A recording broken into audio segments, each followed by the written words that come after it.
Welcome to today's Triple Z. The Triple Z podcast is a daily program that you can use to help you fall asleep each night. Just turn down the volume, lay back, relax, and enjoy as you fall asleep. Heidi is a classic novel written by Swiss author Johanna Spyri. It was originally published in 1881 in two parts: Heidi's Years of Learning and Travel, Heidi's Lehr und Wanderjahr, and Heidi Makes Use of What She Has Learned, Heidi Can Brauchen, was es gelernt hat. The story has since become one of the most well-loved and enduring children's books, captivating readers of all ages with its heartwarming narrative and picturesque portrayal of the Swiss Alps. The novel tells the story of Heidi, a young orphan girl who is sent to live with her reclusive grandfather in the Swiss Alps. Her grandfather, who is initially gruff and distant, gradually warms up to her and they form a deep bond. Heidi's innocence, kindness, and love for the mountains begin to transform the lives of those around her, including her grandfather and a young disabled girl named Clara, whom she befriends in Frankfurt. If you enjoy our program, please be sure to write us a review on your podcast platform and share us with a friend. You both might sleep just a little better at night. Our website is ZZZ, that's 3z's.media. You can also like and share our content on Facebook or our Instagram account ZZZ Media Podcast. Music for today's episode was provided by the Sleep channel on Spotify. Chapter 18: A New Home for the Winter. Almungal had kept his word and was not spending the winter in his old home. As soon as the first snow began to fall, he had shut up the hut and the outside buildings and gone down to Dörfli with Heidi and the goats. Near the church was a straggling half-ruined building, which had once been the home of a distinguished soldier. It was rented to poor people, who paid but a small sum, and when any part of the building fell, it was allowed to remain. As soon as the grandfather had made up his mind to spend the winter in Dörfli, he rented the old place and worked during the autumn to get it sound and tight. In the middle of October, he and Heidi took up their residence there. On approaching the house from the back, one came first into an open space with a wall on either side, of which one was half in ruins. Above this rose the arch of an old window thickly overgrown with ivy, which spread over the remains of a domed roof that had evidently been part of a chapel. A large hall came next, which lay open, without doors, to the square outside. Here also walls and roof only partially remained, and indeed what was left of the roof looked as if it might fall at any minute had it not been for two stout pillars that supported it. Almungal had here put up a wooden partition and covered the floor with straw, for this was to be the goat's house. Endless passages led from this, through the rents of which the sky as well as the fields and the road outside could be seen at intervals, but at last one came to a stout oak door that led into a room that still stood intact. Here the walls and the dark wainscoting remained as good as ever, and in the corner was an immense stove reaching nearly to the ceiling, on the white tiles of which were painted large pictures in blue. These represented old castles surrounded with trees, and huntsmen riding out with their hounds, or else a quiet lake scene with broad oak trees and a man fishing. A seat ran all round the stove so that one could sit at one's ease and study the pictures. These attracted Heidi's attention at once, and she had no sooner arrived with her grandfather than she ran and seated herself and began to examine them. But when she had gradually worked herself round to the back, something else diverted her attention. In the large space between the stove and the wall, 4 planks had been put together as if to make a large receptacle for apples. There were no apples, however, inside, but something Heidi had no difficulty in recognizing, for it was her very own bed, with its hay mattress and sheets, and sack for a coverlid, just as she had it up at the hut. Heidi clapped her hands for joy and exclaimed, "Oh, grandfather, this is my room, how nice. But where are you going to sleep?" "Your room must be near the stove or you will freeze," he replied, "but you can come and see mine too." Heidi got down and skipped across the large room after her grandfather, who opened a door at the farther end leading into a smaller one, which was to be his bedroom. Then came another door. Heidi pushed it open and stood amazed, for here was an immense room like a kitchen, larger than anything of the kind that Heidi had seen before. There was still plenty of work for the grandfather before this room could be finished, for there were holes and cracks in the walls through which the wind whistled, and yet he had already nailed up so many new planks that it looked as if a lot of small cupboards had been set up round the room. He had, however, made the large, old door safe with many screws and nails as a protection against the outside air, and this was very necessary, for just beyond was a massive ruined building overgrown with tall weeds, which made a dwelling place for innumerable beetles and lizards. Heidi was very delighted with her new home, and by the morning after their arrival she knew every nook and corner so thoroughly that she could take Peter over it and show him all that was to be seen. Indeed, she would not let him go till he had examined every single wonderful thing contained in it. Heidi slept soundly in her corner by the stove, but every morning when she first awoke she still thought she was on the mountain, and that she must run outside at once to see if the fir trees were so quiet because their branches were weighed down with the thick snow. She had to look about her for some minutes before she felt quite sure where she was, and a certain sensation of trouble and oppression would come over her as she grew aware that she was not at home in the hut.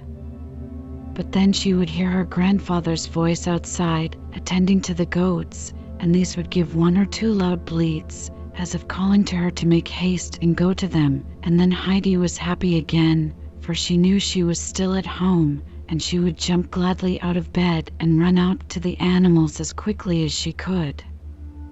On the fourth morning, as soon as she saw her grandfather, she said, "I must go up to see grandmother today. She ought not to be alone so long." But the grandfather would not agree to this. "Neither today nor tomorrow can you go," he said. "The mountain is covered fathom deep in snow, and the snow is still falling. The sturdy Peter can hardly get along. A little creature like you would soon be smothered by it, and we should not be able to find you again. Wait a bit till it freezes, then you will be able to walk over the hard snow." Heidi now went to school in Dürrfly and eagerly set to work to learn all that was taught her. She hardly ever saw Peter there, for as a rule he was absent.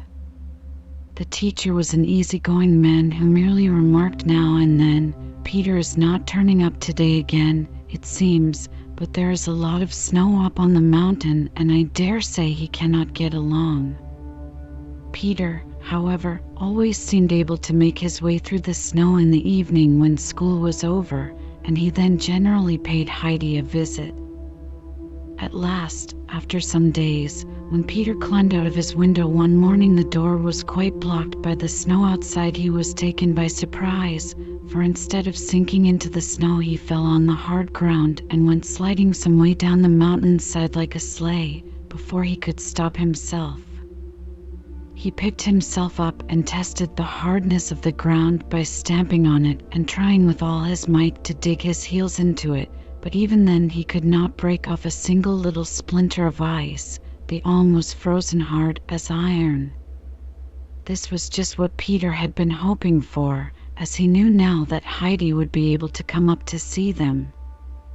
He quickly got back into the house, swallowed the milk which his mother had ready for him, thrust a piece of bread in his pocket, and said, "I must be off to school," and in another minute was shooting down the mountain on his sled. He went like lightning, and when he reached Dürrfly, which stood on the direct road to Mayenfeld, he made up his mind to go on further. So down he still went till he reached the level ground, where the sled came to a pause of its own accord, some little way beyond Mayenfeld. He knew it was too late to get to school now, as lessons would already have begun, and it would take him a good hour to walk back to Dürrfly. So he took his time about returning, and reached Dürrfly just as Heidi had got home from school and was sitting at dinner with her grandfather. Peter walked in, exclaiming as he stood still in the middle of the room, "She's got it now." "Got it? What?" asked the uncle. "Your words sound quite warlike, General." "The frost," explained Peter. "Oh, now I can go and see grandmother," said Heidi joyfully, for she had understood Peter's words at once. "But why were you not at school then? You could have come down on the sled," she added reproachfully, for it did not agree with Heidi's ideas of good behavior to stay away when it was possible to be there. "It carried me on too far and I was too late," Peter replied. "I call that being a deserter," said the uncle, "and deserters get their ears pulled, as you know." Peter gave a tug to his cap in alarm, for there was no one of whom he stood in so much awe as Uncle. "And an army leader like yourself ought to be doubly ashamed of running away," continued Uncle. "What would you think of your goats if one went off this way and another that, and refused to follow and do what was good for them? What would you do then?" "I should beat them," said Peter promptly. "And if a boy behaved like these unruly goats, and he got a beating for it, what would you say then?" "Serves him right," was the answer. "Good, then understand this. Next time you let your sled carry you past the school when you ought to be inside at your lessons, come on to me afterwards and receive what you deserve." Peter understood the drift of the old man's questions, and that he was the boy who behaved like the unruly goats, and he looked somewhat fearfully towards the corner to see if there happened to be a stick around. But now the grandfather suddenly said in a cheerful voice, "Come and sit down and have something, and afterwards Heidi shall go with you. Bring her back this evening and you will find supper waiting for you here." This unexpected turn of conversation set Peter grinning all over with delight. He obeyed without hesitation and took his seat beside Heidi. But the child could not eat in her excitement at the thought of going to see grandmother. She ran to the cupboard and brought out the warm cloak Clara had sent her. With this on and the hood drawn over her head, she was all ready for her journey. She stood waiting beside Peter, and as soon as his last mouthful had disappeared, she said, "Come along now." As the two walked together, Heidi had much to tell Peter of her two goats that had been so unhappy the first day in the new stall that they would not eat anything, but stood hanging their heads, not even rousing themselves to bleat. And when she asked her grandfather the reason of this, he told her it was the same with the goats as with her in Frankfurt, for it was the first time in their lives they had come down from the mountain. "And you don't know what that is, Peter, unless you have felt it yourself," added Heidi. When they reached their destination, they found Brigitta sitting alone knitting, for the grandmother was not very well and had to stay in bed on account of the cold. Heidi had never before missed the old figure in her place in the corner, and she ran quickly into the next room. There lay grandmother on her little, poorly covered bed, wrapped up in her warm gray shawl. "Thank God!" she exclaimed as Heidi came running in. The poor old woman had had a secret fear at heart all through the autumn, especially if Heidi was absent for any length of time, for Peter had told her of a strange gentleman who had come from Frankfurt, and who had gone out with them and always talked to Heidi, and she had felt sure he had come to take her away again.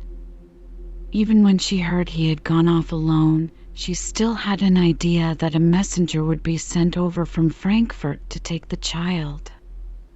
Heidi went up to the side of the bed and said, "Are you very ill, grandmother?" "No, no, child," answered the old woman reassuringly, passing her hand lovingly over the child's head. "It's only the frost that has got into my bones a bit." "Shall you be quite well then directly it turns warm again?" "Yes, God willing, or even before that, for I want to get back to my spinning. I thought perhaps I should do a little today, but tomorrow I am sure to be all right again." Heidi noticed that the grandmother was wrapped up in her nice shawl and exclaimed, "In Frankfurt everybody puts on a shawl to go out walking. Did you think it was to be worn in bed, grandmother?" "I put it on, dear child, to keep myself from freezing, and I am so pleased with it, for my bedclothes are not very thick," she answered. "But, grandmother," continued Heidi, "your bed is not right, because it goes downhill at your head instead of uphill." "I know it, child, I can feel it," and the grandmother put up her hand to the thin, flat pillow, which was little more than a board under her head, to make herself more comfortable. "The pillow was never very thick, and I have lain on it now for so many years that it has grown quite flat."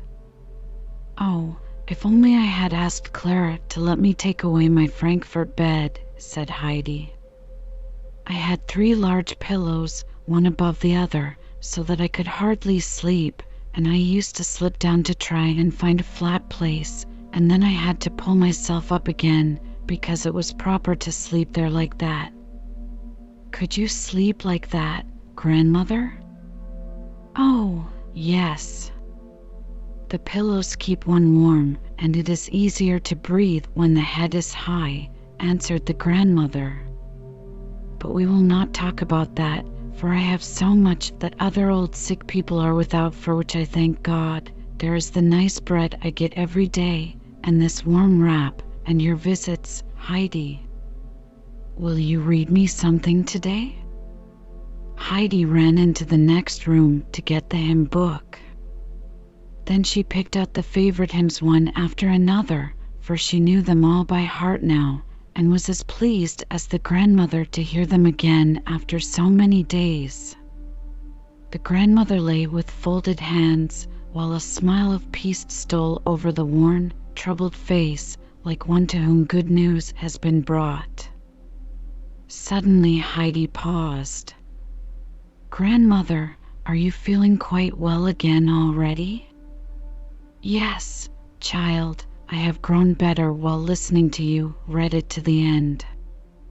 The child read on, and when she came to the last words, "As the eyes grow dim and darkness closes round, the soul grows clearer, sees the goal to which it travels, gladly feels its home is nearer." The grandmother repeated them once or twice to herself, with a look of happy expectation on her face. And Heidi took equal pleasure in them, for the picture of the beautiful, sunny day of her return home rose before her eyes, and she exclaimed joyfully, "Grandmother, I know exactly what it is like to go home." A little later Heidi said, "It is growing dark and I must go. I am so glad to think that you are quite well again." She ran into the next room and bid Peter come quickly, for it had now grown quite dark. But when they got outside they found the moon shining down on the white snow, and everything as clear as in the daylight. Peter got his sled, put Heidi at the back, he himself sitting in front to guide, and down the mountain they shot like 2 birds darting through the air. When Heidi was lying that night on her high bed of hay, she thought of the grandmother on her low pillow, and of all she had said about the light and comfort that awoke in her when she heard the hymns, and she thought, if I could read to her every day, then I should go on making her better. But she knew that it would be a week, if not 2, before she would be able to go up the mountain again. This was a thought of great trouble to Heidi, and she tried hard to think of some way which would enable the grandmother to hear the words she loved every day. Suddenly an idea struck her, and she was so delighted with it that she could hardly bear to wait for morning, so eager was she to begin carrying out her plan. All at once she sat upright in her bed, for she had been so busy with her thoughts that she had forgotten to say her prayers, and she never now finished her day without saying them. When she had prayed with all her heart for herself, her grandfather and grandmother, she lay back again on the warm, soft hay and slept soundly and peacefully till the morning broke. Chapter 19. Heidi teaches obstinate Peter. Peter arrived punctually at school the following day. He had brought his dinner with him, for all the children who lived at a distance regularly seated themselves at midday on the tables, and resting their feet firmly on the benches, spread out their meal on their knees, and so ate their dinner, while those living in Durfley went home for theirs. Till 1 o'clock they might all do as they liked, and then school began again. As soon as Peter finished his lessons, he went over to Uncle's to see Heidi. When he walked into the large room at Uncle's today, Heidi immediately rushed forward and took hold of him and said, "I've thought of something, Peter." "What is it?" he asked. "You must learn to read," she informed him. "I have learnt," was the answer. Yes, but I mean so that you can really make use of it," continued Heidi eagerly. "I never shall," was the prompt reply.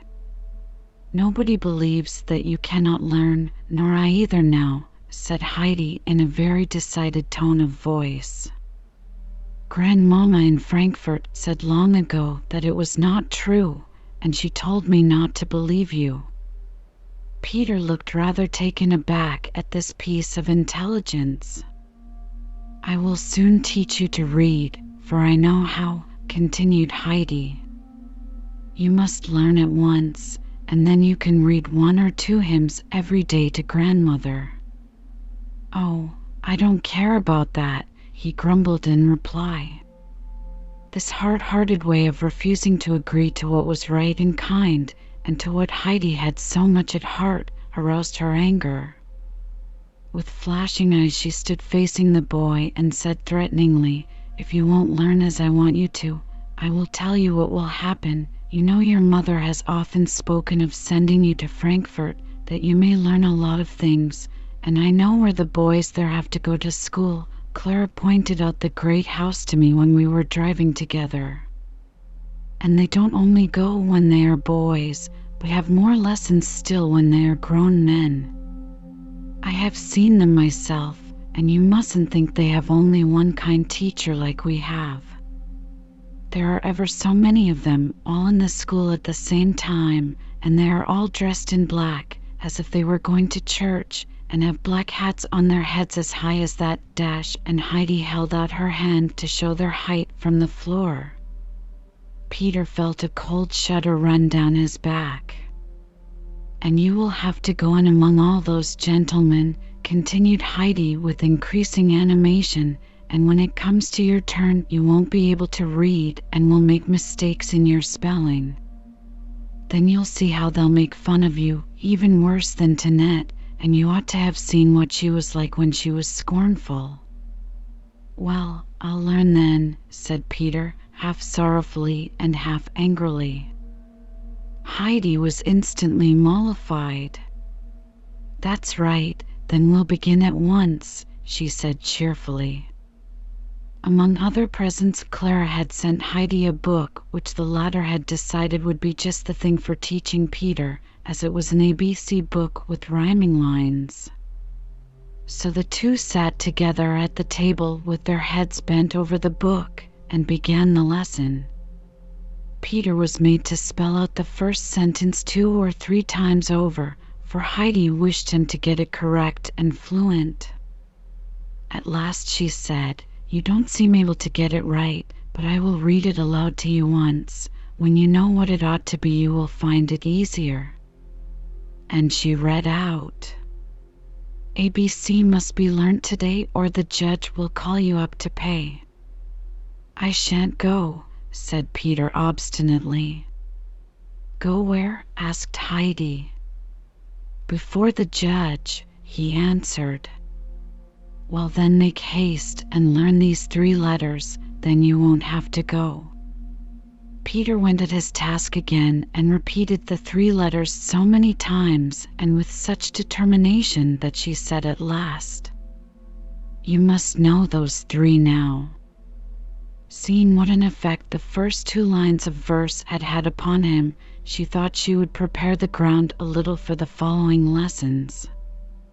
"Wait, and I will read you some of the next sentences," she continued, "then you will see what else there is to expect." And she began in a clear, slow voice. "DEFG must run with ease, or something will follow that does not please. Should HIJK be now forgot, disgrace is yours upon the spot. And then LM must follow at once, or punished you'll be for a sorry dunce. If you knew what next awaited you, you'd haste to learn NOPQ. Now our ST be quick about, or worse will follow, there's little doubt." Heidi paused, for Peter was so quiet that she looked to see what he was doing. These many secret threats and hints of dreadful punishments had so affected him that he sat as if petrified and stared at Heidi with horror-stricken eyes. Her kind heart was moved at once, and she said, wishing to reassure him, "You need not be afraid, Peter. Come here to me every evening, and if you learn as you have today, you will at least know all your letters, and the other things won't come. But you must come regularly, not only now and then as you do to school. Even if it snows, it won't hurt you." He promised, and the lessons being finished for this day, he now went home. Peter obeyed Heidi's instructions punctually, and every evening went diligently to work to learn the letters, taking the sentences thoroughly to heart. The grandfather was frequently in the room smoking his pipe comfortably while the lesson was going on, and his face twitched occasionally as if he was overtaken with a sudden fit of merriment. Peter was often invited to stay to supper after the great exertion he had gone through, which richly compensated him for the anguish of mind he had suffered with the sentence for the day. So the winter went by, and Peter really made progress with his letters, but he went through a terrible fight each day with the sentences. He had got at last to you. Heidi read out, "And if you put the U for V, you'll go where you would not like to be."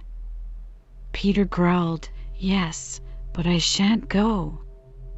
But he was very diligent that day, as if under the impression that someone would seize him suddenly by the collar and drag him where he would rather not go. The next evening Heidi read, "If you falter at W, worst of all, look at the stick against the wall." Peter looked at the wall and said scornfully, "There isn't one." "Yes, but do you know what grandfather has in his box?" asked Heidi. "A stick as thick almost as your arm, and if he took that out, you might well say, 'Look at the stick on the wall.'" Peter knew that thick hazel stick, and immediately bent his head over the W and struggled to master it. Another day the lines ran, "Then comes the X for you to say, or be sure you'll get no food today." Peter looked towards the cupboard where the bread and cheese were kept, and said crossly, "I never said that I should forget the X." "That's all right. If you don't forget it, we can go on to learn the next, and then you will only have one more," replied Heidi, anxious to encourage him. Peter did not quite understand, but when Heidi went on and read, "And should you make a stop at Y, they'll point at you and cry, 'Fie, fie.'" All the gentlemen in Frankfurt with tall black hats on their heads, and scorn and mockery in their faces rose up before his mind's eye, and he threw himself with energy on the why, not letting it go till at last he knew it so thoroughly that he could see what it was like even when he shut his eyes. He arrived on the following day in a somewhat lofty frame of mind, for there was now only one letter to struggle over, and when Heidi began the lesson with reading aloud. "Make haste with C. If you're too slow, off to the Hottentots you'll go." Peter remarked scornfully, "I dare say, when no one knows even where such people live." "I assure you, Peter," replied Heidi, "grandfather knows all about them." "Wait a second and I will run and ask him, for he is only over the way with the pastor." And she rose and ran to the door to put her words into action, but Peter cried out in a voice of agony, "Stop!" for he already saw himself being carried off by Almunkel and the pastor and sent straight away to the Hottentots, since as yet he did not know his last letter. His cry of fear brought Heidi back. "What is the matter?" she asked in astonishment. "Nothing. Come back." "I am going to learn my letter," he said, stammering with fear. Heidi, however, herself wished to know where the Hottentots lived and persisted that she should ask her grandfather, but she gave in at last to Peter's despairing entreaties. She insisted on his doing something in return, and so not only had he to repeat his C until it was so fixed in his memory that he could never forget it again, but she began teaching him to spell, and Peter really made a good start that evening. So it went on from day to day. The frost had gone and the snow was soft again, and moreover fresh snow continually fell, so that it was quite 3 weeks before Heidi could go to the grandmother again. So much the more eagerly did she pursue her teaching, so that Peter might compensate for her absence by reading hymns to the old woman. One evening he walked in home after leaving Heidi, and as he entered he said, "I can do it now." "Do what?" Peter asked his mother. "Read," he answered. "Do you really mean it?" "Did you hear that, grandmother?" she called out. The grandmother had heard, and was already wondering how such a thing could have come to pass. "I must read one of the hymns now. Heidi told me to," he went on to inform them. His mother hastily brought the book, and the grandmother lay in joyful expectation, for it was so long since she had heard the good words. Peter sat down to the table and began to read. His mother sat beside him listening with surprise and exclaiming at the close of each verse, "Who would have thought it possible?" The grandmother did not speak, though she followed the words he read with strained attention. It happened on the day following this that there was a reading lesson in Peter's class. When it came to his turn, the teacher said, "We must pass over Peter as usual, or will you try again once more? I will not say to read, but to stammer through a sentence." Peter took the book and read off 3 lines without the slightest hesitation. The teacher put down his book and stared at Peter as at some out-of-the-way and marvelous thing unseen before. At last he spoke. "Peter, some miracle has been performed upon you. Here have I been striving with unheard-of patience to teach you, and you have not hitherto been able to say your letters even. And now, just as I had made up my mind not to waste any more trouble upon you, you suddenly are able to read a whole sentence properly and distinctly. How has such a miracle come to pass in our days?" "It was Heidi," answered Peter. The teacher looked in astonishment towards Heidi, who was sitting innocently on her bench with no appearance of anything supernatural about her. He continued, I have noticed a change in you altogether, Peter. Whereas formerly you often missed coming to school for a week, or even weeks at a time, you have lately not stayed away a single day. Who has wrought this change for good in you? It was Uncle, answered Peter.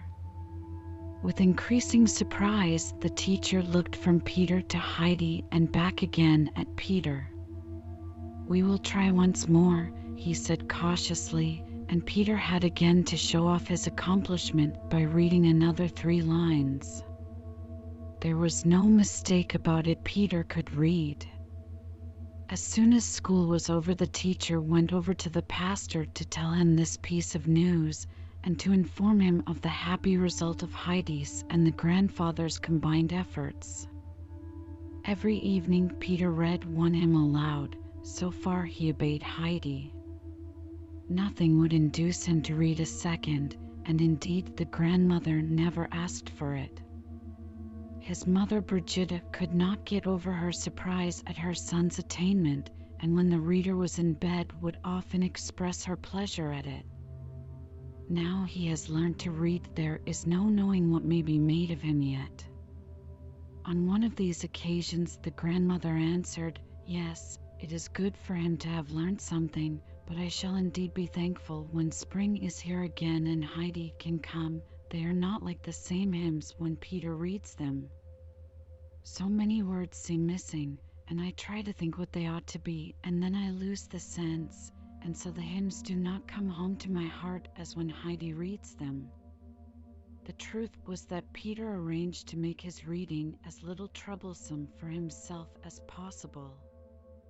When he came upon a word that he thought was too long or difficult in any other way, he left it out, for he decided that a word or two less in a verse, where there were so many of them, could make no difference to his grandmother.